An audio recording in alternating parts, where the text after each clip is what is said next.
All right, so today we're looking at something pretty unique, I think. You know, all those conversations about finding love and destiny and Hmm. maybe even a little like divine intervention. Yeah. Well, we found this source who took that idea to a whole other level Uh-huh. by going to a Yue Lao temple. Wow, it's not every day you hear about somebody going to a deity for love advice. Right. And this is more than just like a quick prayer. We're talking a, a whole ritualistic journey here. Offerings, a wish list for the perfect partner, the whole 9 yards. So for anyone listening who might not know, Yue Lao is the Chinese god of love and marriage. Right. He's often depicted as this kind of wise old man who ties these red strings of destiny between soulmates. Yeah, I've seen those pictures. But our source didn't just read about him in a book.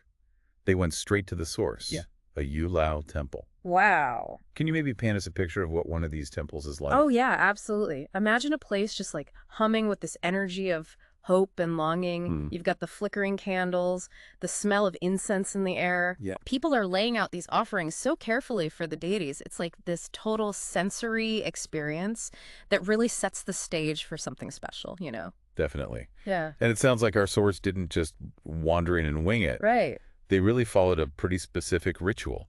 It's almost like a cosmic checklist for finding love. Exactly. And it all starts with picking out the right offerings, like fruits and sweets. Okay. But there's a catch. You got to double everything. It's symbolic, you see. It represents the two people in the relationship, each bringing their own sweetness to the table. I love that. The doubling. It's like a built-in reminder that a relationship is about two individuals, Yeah. each one with their own, unique things to offer, partnership from the very start. Exactly. I like that. And speaking of partnership, the next step is where things get even more interesting, making a requirements list. A requirements list. Yep.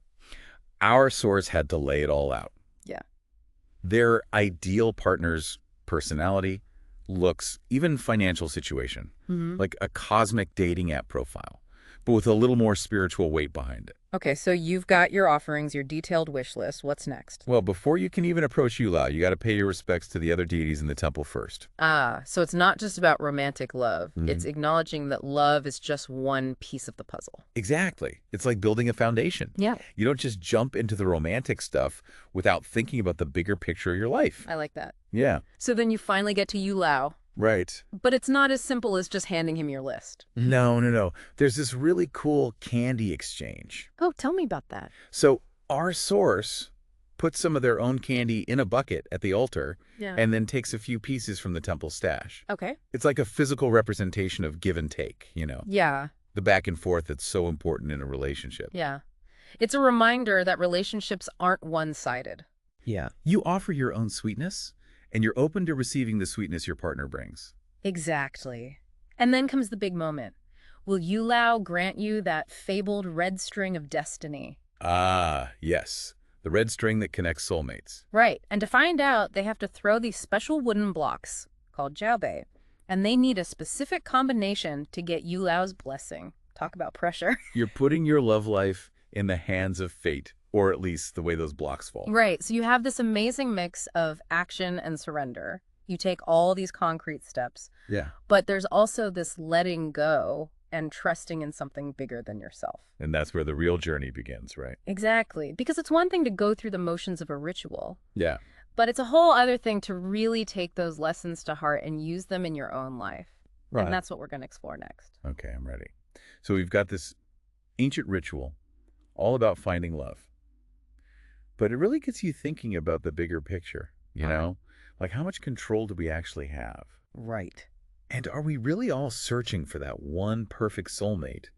Or is there something more to it? And that's what makes our sources experience so fascinating. They went through this whole elaborate ritual, got that red string, Yeah. but get this, their current partner doesn't actually fit the description they laid out in their wish list. It's like Yue Lao had something else in mind. Hold on. So they're in a relationship, but it's not with the person they thought they were looking for. It is, and it really highlights the difference between expectations and reality. You know, like got it. our source was super focused on specific things, looks, wealth, certain personality traits. They were kind of approaching love with this checklist mentality. Yeah, I think we've all been there, right? Yeah. We build up this ideal picture in our minds, but life rarely plays out exactly how we plan it. And sometimes that's a good thing, because in this case, Their partner actually only matched about half the things on that list. Wow. But what's really interesting is that they seem to have found happiness specifically because they let go of that rigid checklist. So it's not about checking off every box. Right. It's about recognizing the things that really matter, being open to something different than what you planned, and really putting in the effort to build a meaningful connection. Exactly. And that's a huge shift in perspective, you know? They went from wanting this external validation from a god, from this perfect partner, to realizing that a truly fulfilling relationship takes constant work. It's all about growth and collaboration. It's a journey, not a destination. Exactly. And speaking of journeys, this whole deep dive into love and ritual also brought up some stuff for our source on a personal level. Oh, yeah. They admitted to having a pattern Mm. of avoiding problems in their past relationships. Running away when things get tough. We've all been there. It's so tempting to just take the easy way out, right? It is. But this time may be inspired by what they learned from Yue Lao. They decided to actually face those challenges. Interesting. So I'm wondering, do you think going through this ritual, even symbolically, gave them that push they needed? Like it was this subconscious promise to really show up not just at the temple, but in their relationship too. I think that's totally possible. Rituals have this way of creating a sense of intention, of dedication. Even if you don't literally believe in the deity involved, just going through the motions can shift your mindset. It's like the ritual itself sparked some deeper work. Yeah. And that, in turn, changed how they approached their current relationship. They're not looking for someone to complete them. Right. They're actively working on themselves and on the relationship as a whole. And that goes back to that idea of balance, right? Yeah. The balance between taking action and surrendering, between personal effort and accepting that some things are beyond our control.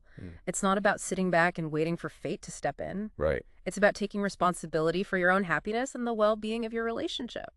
So they set out to find love. But in the end, they found something even deeper. Self-awareness and a better understanding of what a truly strong and lasting relationship takes. And it leaves us with some big questions, doesn't it? It does. Like, does believing in something bigger than ourselves, whether it's Yue Lao or something else entirely, actually change how we approach love? Does it give us hope, a sense of purpose, or maybe even encourage us to be more present, more forgiving in our relationships, more willing to put in the work? Those are some really powerful questions for all of us to consider, no matter what our individual beliefs are. Because at the end of the day, this deep dive has shown us that the most fulfilling love stories aren't always the ones we imagine. Right. They're the ones we choose to build every single day, with a partner who helps us grow, who teaches us new things, and who helps us discover just how much love we're capable of giving. I love that. But here's what I'm really curious about. Did going through this whole Yue Lao ritual actually lead to a happily ever after for our source?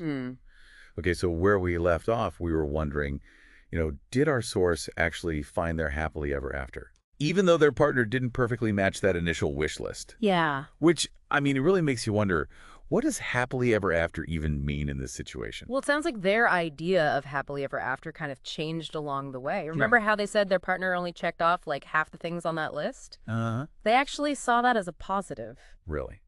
They were happy their partner didn't meet all those expectations. Yeah, I know it sounds a little unusual, right? Yeah.